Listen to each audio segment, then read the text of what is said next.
Hello everyone. कल से हम एक एक चैप्टर पढ़ रहे हैं। तो आर्टिफिशियल कंस्ट्रक्शन मटेरियल का आज हम सेकेंड पार्ट देखने वाले हैं। मीन्स आज जो भी रिमेनिंग क्वेश्चन है आज उसके बारे में हम पढ़ने वाले हैं। तो फर्स्ट क्वेश्चन कौन सा है? What are the properties of precast pavement blocks?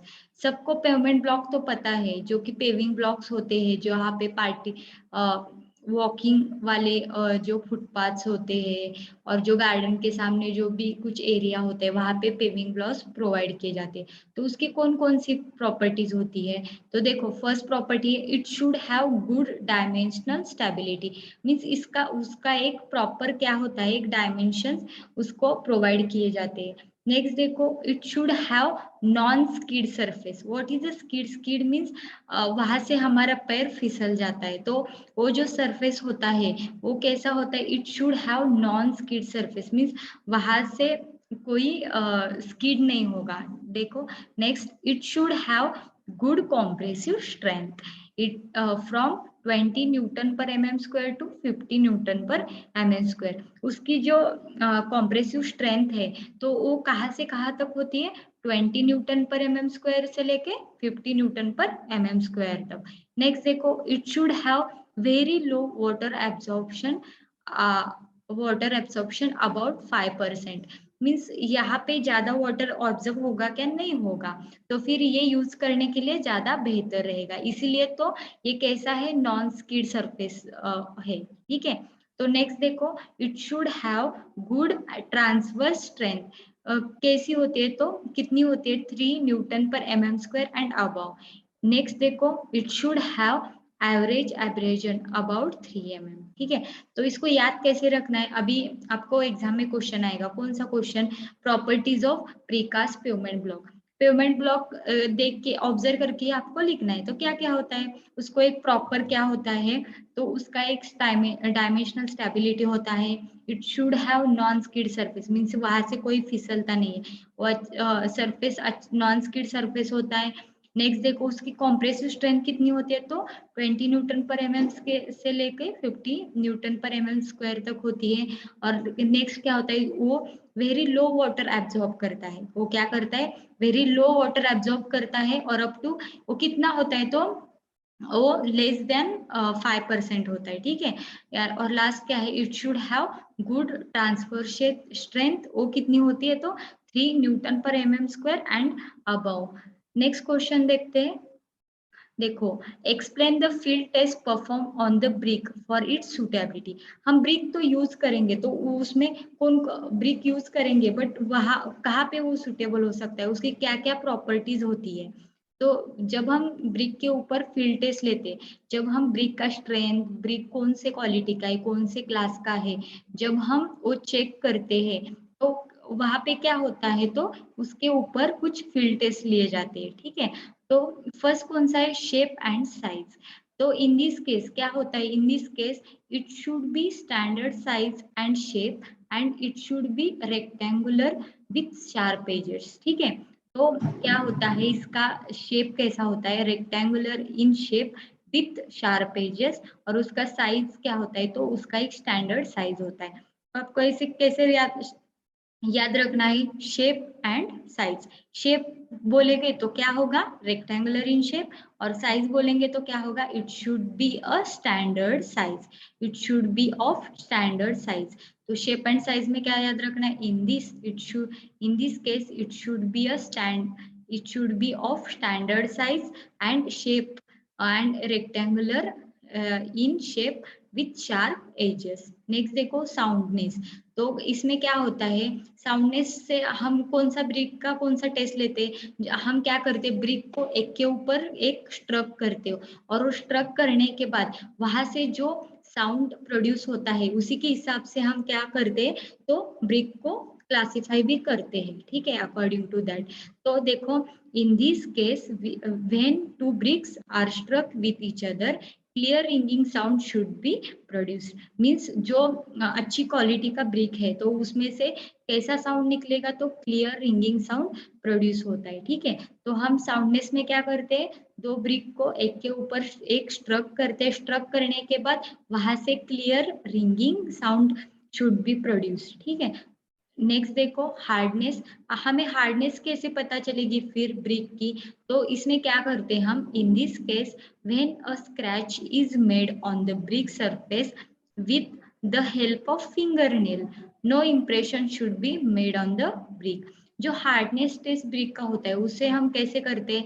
तो ब्रिक के ऊपर हम उसको क्या करते हैं, फिंगर नेल से उसको स्क्रैच करते हैं। स्क्रैच करने के बाद उस पर कोई इम्प्रेशन नहीं आएगा तो हम क्या बोलेंगे, ये अच्छे क्वालिटी का ब्रिक है। नेक्स्ट देखो colour. The colour of the brick should be reddish brown colour. ठीक है, जो अच्छी क्वालिटी का मीन्स फील्ड टेस्ट लेते हैं, जो अच्छी क्वालिटी का जो ब्रिक होता है तो वो कैसे कलर का होता है, रेडिश ब्राउन कलर। ठीक है, नेक्स्ट देखो वाटर एब्सॉर्प्शन टेस्ट। तो वाटर एब्सॉर्प्शन टेस्ट कैसे लेते हैं? After immersing the brick in water for 16 hours it should not absorb more than 20% of water of its weight। Means हम वाटर एब्सॉर्प्शन टेस्ट कैसे लेंगे? हम क्या करते हैं, ब्रिक को 16 आवर्स के लिए वाटर में एब्सॉर्ब करते हैं। एब्सॉर्ब करने के बाद फिर बाद में उसको बाहर निकालते हैं और उसका वाटर एब्सॉर्प्शन कितना होना चाहिए? तो ये 20% से ज्यादा नहीं होना चाहिए उसके वेट के हिसाब से। ठीक है, वेट के हिसाब से वो 20% से ज्यादा नहीं होना चाहिए। और लास्ट टेस्ट कौन सा है, ड्रॉपिंग टेस्ट। ड्रॉपिंग टेस्ट में हम क्या करते हैं, ड्रॉपिंग टेस्ट में हम इन दिस टेस्ट क्या करते हैं, in this test when the burn clay bricks are dropped flat on hard ground from a height of about 1 meter, it should not crash into two pieces. This indicate the good strength of brick। Means हम इसमें क्या करते हैं, तो dropping test में क्या करते हैं, हम ब्रिक को लेते हैं, उसको फ्लैट ग्राउंड के ऊपर 1 मीटर हाइट से क्या करते हैं, उसको ड्रॉप करते हैं। ड्रॉप करने के बाद ये 2 पीसेस में ब्रेक नहीं होता है, तब उससे हमें क्या पता चल जाता है, it indicates the good strength of brick. उससे हमें क्या पता चलता है, तो ये अच्छी वाली स्ट्रेंथ है ब्रिक की।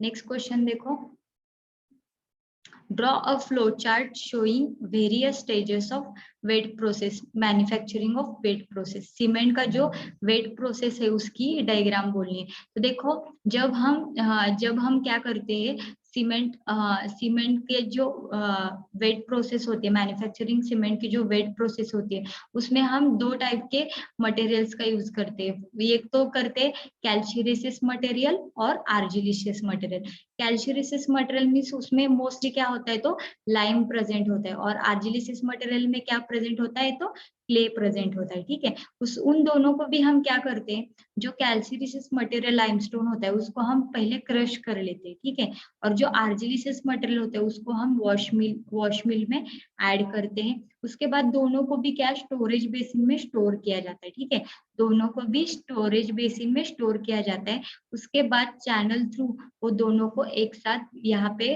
वेट ग्राइंडिंग मिल में एक साथ मिक्सिंग किया जाता है।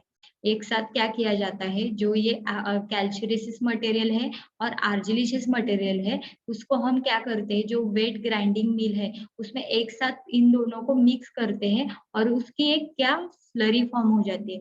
उस स्लरी को बाद में क्या किया जाता है, ब्लेंडिंग किया जाता है। ठीक है, ब्लेंडिंग मीन्स उसको अच्छी तरह से ब्लेंड किया जाता है, अच्छी तरह से उसको मिक्स किया जाता है एक करेक्ट प्रोपोर्शन से। ठीक है, अभी ये दोनों कैल्शियरेसिस मटेरियल और आर्जिलिशियस मटेरियल जब हम वेट ग्राइंड मिल में एक साथ मिक्स करते हैं तो एक स्लरी फॉर्म हो जाती है। उसके बाद उसको blending of slurry of correct proportion, जो भी सीमेंट के इंग्रेडिएंट्स है, लाइम, सिलिका, एल्यूमिना, जिप्सम, इन सब को हम इसमें मिला देते हैं। ठीक है, यहाँ ब्लेंडिंग में वहां पे करेक्ट उसका एक प्रोपोर्शन होता है, उसी के हिसाब से हम इसको क्या करते हैं, इनमें ऐड कर देते हैं। यहाँ पे ब्लेंड किया जाता है। उसके बाद क्या किया जाता है, उनको बाद में स्टोर किया जाता है। ठीक है, स्टोरेज ऑफ करेंट स्लरी। और उसके बाद क्या किया जाता है, corrected slurry feed rotary clean, means जो भी ये स्लरी फॉर्म है उसको हम फिर रोटरी क्लीन में ऐड कर देते हैं। और वो उसके बाद जब हम उसको रोटरी क्लीन में ऐड करेंगे तो उसको एक रोटरी क्लीन में ऐड करने के बाद उसके बाद जब हम उसको टेम्परेचर देंगे, टेम्परेचर देने के बाद वो उसमें क्या छोटे छोटे क्लिंकर्स फॉर्म होना शुरू हो जाते हैं। क्लिंकर्स फॉर्म होने के बाद उसको ग्राउंड मिल में ऐड किया जाता है, जो भी ग्राउंड मिल बॉल मिल होता है उसमें उसको ऐड किया जाता है, और उसके बाद क्या फॉर्म होता है, तो फाइनली हमारा सीमेंट फॉर्म होता है। और सीमेंट फॉर्म होने के बाद उसका क्या किया जाता है, पैकिंग किया जाता है। समझ आ गया? Wet process of manufacturing of cement simple है। कौन कौन से दो टाइप के मटेरियल होते हैं, एक तो कैल्शियरिसिस, आर्जिलिसिस। कैल्शियरिसिस में क्या होता है, लाइमस्टोन होता है, आर्जिलिसिस में क्ले कंटेंट होता है। वो दोनों को क्या कैल्शियरिसिस मटेरियल क्रशर से क्रश करने के बाद उसको स्टोरेज बेसिन में ऐड किया जाता है, और आर्जिलिसिस मटेरियल को भी वॉश मिल के बाद स्टोरेज किया जाता है। उन दोनों को चैनल थ्रू एक ही मिल में ऐड किया जाता है, वेट ग्राइंडिंग मिल में ऐड किया जाता है, और उसके बाद जो स्लरी फॉर्म होती है, और उसके बाद उसका ब्लेंडिंग किया जाता है। ब्लेंडिंग में क्या करते हैं, तो डिफरेंट टाइप्स ऑफ इंग्रेडिएंट्स को ऐड करते हैं। जो भी इंग्रेडिएंट्स है सीमेंट के कौन कौन से material, lime, silica, alumina, gypsum, इन सबको उसके प्रोपोर्शन के हिसाब से उसको ऐड किया जाता है। नेक्स्ट देखो, storage of corrected slurry means then उसका एक स्लरी फॉर्म होता है। उस स्लरी को हम क्या करते हैं, टेम्परेचर देने के बाद वो एक क्लिंकर्स में फॉर्म होता है। क्लिंकर्स को फिर बॉल मिल में ऐड किया जाता है, और लास्ट में हमारा क्या तैयार होता है, तो सीमेंट फॉर्म होता है, और उसको पैकिंग किया जाता है। ठीक है, तो देखते हैं नेक्स्ट क्वेश्चन।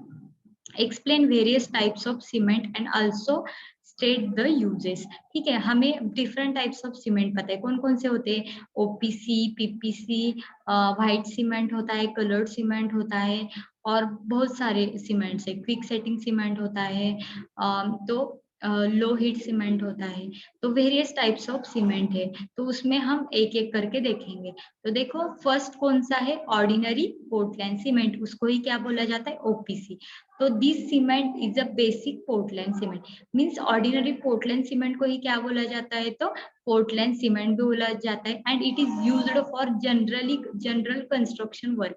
जो भी जनरल कंस्ट्रक्शन वर्क होता है वहां पे ये ऑर्डिनरी पोर्टलैंड सीमेंट हम यूज करते हैं। ठीक है, this cement is used at a situation when there is a no exposure to sulphate in the soil और ग्राउंड वाटर। जो ग्राउंड वाटर का जो भी कुछ कंस्ट्रक्शन होता है, जब वहां पे क्या होना चाहिए, जो सल्फेट का कंटेंट क्या होना चाहिए, लो होना चाहिए। और this cement is most commonly used for all types of construction. OPC का यूज हम हर तरह के कंस्ट्रक्शन में कर सकते हैं। तो यूजेस देखो, it is used for important structure. What is a important structure? Important structure is that type of structure where great strength is required, means वहां पे बहुत सारी strength हमें लगती है। कौन से होते हैं, तो heavy buildings, bridges, वहां पे ओपीसी का यूज किया जाता है। ठीक है, तो it is used in important structure where great strength is required, such as heavy buildings and bridges. Next देखो, it is used for plastering and painting. इसका यूज हम प्लास्टरिंग और पेंटिंग में भी करते हैं। It is used for drainage and water supply work. जो water supply और ड्रेनेज वर्क होते हैं वहां पे भी, जहां जहां हम सीमेंट का यूज करते हैं वहां वहां आप सब लिख सकते हो, क्योंकि ये जो सीमेंट है वो all type of construction work में इसका यूज किया जाता है। ठीक है, तो देखते हैं next, white cement. White cement से ही पता चलता जाता है, white cement can produce similar to OPC. जैसे ओपीसी का काम होता है same as a white cement का काम होता है। सिर्फ इसमें फर्क क्या है, तो हम इसको जो आयरन देखो, expect by restricting the amount of iron oxide by keeping it as low. इसमें क्या होना चाहिए, सिर्फ आयरन ऑक्साइड का कंटेंट है वो कैसा होना चाहिए, लो होना चाहिए। ठीक है, तो देखो यूजेस कहाँ पे यूज किया जाता है, it is used for floor finishing के लिए यूज किया जाता है। It is used for ornamental works and it is used for plastering. जो फ्लोर फिनिश होता है वो मोस्टली कहाँ कौन से सीमेंट से करते हैं, तो व्हाइट सीमेंट से करते हैं। ठीक है, और it is used for ornamental works and it is used for plastering. Plastering means उसमें क्या आता है, तो व्हाइट सीमेंट ही यूज किया जाता है। नेक्स्ट देखो, coloured cement. Coloured cement same as a white cement होता है, बट हम क्या करते हैं, व्हाइट सीमेंट में पिगमेंट्स को ऐड करते हैं। ठीक है, जो भी ऑर्डिनरी सीमेंट होता है, ऑर्डिनरी पोर्टलैंड सीमेंट, उसमें हम क्या कलर पिगमेंट्स होते हैं ना, उसको ऐड करते हैं। देखो, colored cement can be produced by adding color pigments into the ordinary Portland cement. This type of cement, white cement और OPC is used as a base. means जो white cement और OPC होता है वो base की तरह use किया जाता है. उसके ऊपर जो भी कलर्ड पिगमेंट्स ऐड किया हुआ सीमेंट होते हैं उसका यूज किया जाता है. तो यूजेस कहाँ पे है? It is used for finishing of floors, it is used for painting purpose, it is used for finishing of wall. Okay, ठीक है. नेक्स्ट देखो, quick setting cement. This cement is produced by adding a small percentage of alumina sulfate and by finely grinding the cement. The additional of alumina sulfate and the fineness of grinding are responsible for accelerating the setting action of cement. जो कि quick setting cement होता है उसमें सबसे small amount किसका होता है? तो एल्यूमिना सल्फेट का होता है. जो एडिशनल एल्यूमिना सल्फेट हम उसमें ऐड करते तो ये क्या करता है? It is responsible for fineness of grinding. और ये फाइननेस ऑफ ग्राइंडिंग क्या करता है? तो जो भी सेटिंग टाइम है उसको एक्सेलरेट करने का काम करता है. तो क्विक सेटिंग सीमेंट हम कितने टाइम में ये हार्ड होता है? तो ये 30 मिनट्स में हार्ड होता है. जब हम उसमें वाटर मिलाते हैं, जब सीमेंट में वाटर मिलाते हैं तो विद इन 30 मिनट्स ये हार्ड होता है. Uses, it should be under water concreting work. जो अंडर वर्क कॉन्क्रीटिंग वर्क होता है वहां पे इसका यूज किया जाता है. It is used in repairing as well as maintenance work. जहाँ पे रिपेयरिंग और मेंटेनेंस का वर्क होता है वहां पे भी इसका यूज किया जाता है. नेक्स्ट देखो, rapid hardening cement. The initial and final setting time of cement is same as ordinary cement जैसा ही होता है. फिर क्या होता है? सिर्फ ट्राई कैल्शियम सिलिकेट कंटेंट इसमें ज्यादा होता है. और इसकी यूज ये कहाँ पे यूज करता है? जहाँ पे हमें अर्ली स्ट्रेंथ चाहिए वहां पे हम इसका यूज करते हैं मोस्टली रोड वर्क के लिए. ठीक है, थैंक यू. देखते हैं next video for next chapter, special construction materials.